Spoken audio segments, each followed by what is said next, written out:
Hello everyone, it's Shane Kanto, your Wasteland reviewer, and I'm here to review the history of sound. And this is a new historical drama romance coming from director Oliver Hermanos, who previously directed films like Mafi and Living.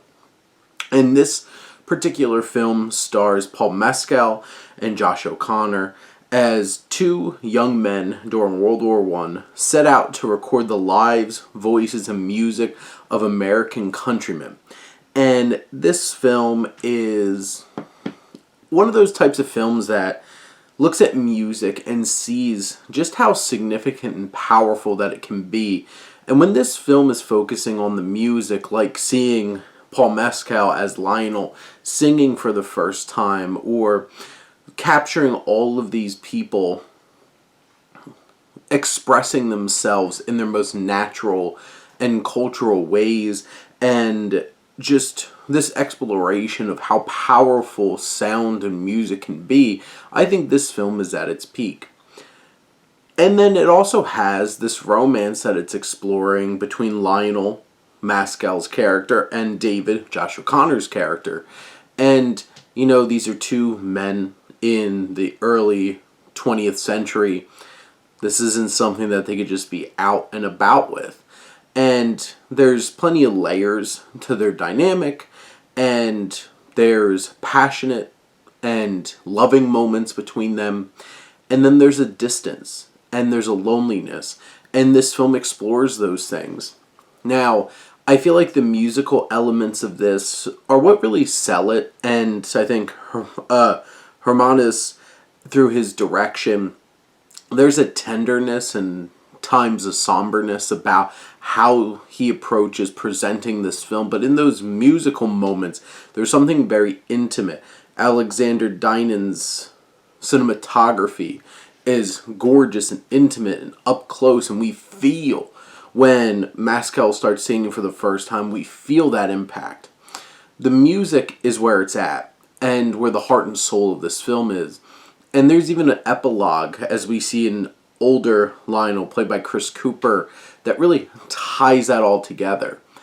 The love story, I feel like, hits a lot of familiar beats. It's not...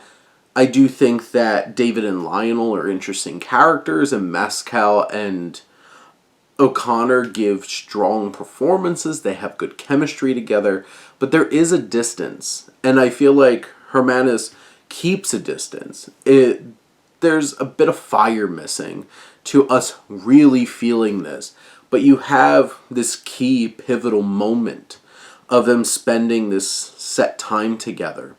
And then what happens after, and seeing how Lionel continues his life in this isolation, in this disconnect from David.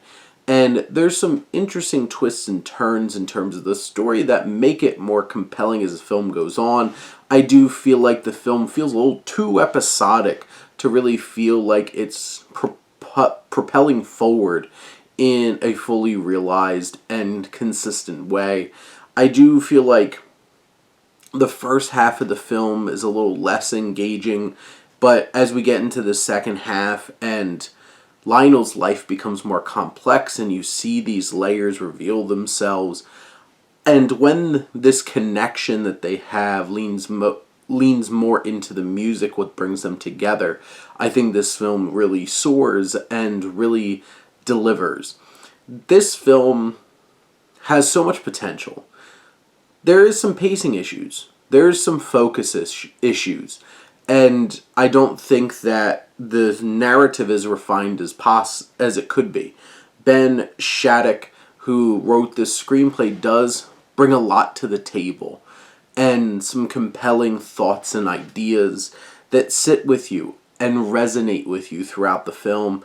But at the end, this isn't a great film, but there is something special about what this has to say about music and the power of, and it also has this romance that brings a little bit of a spark, and Mescal and O'Connor really have the connection to hook you and pull you into this experience.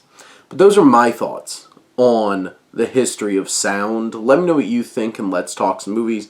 But thank you as always for tuning in and supporting your Wasteland reviewer.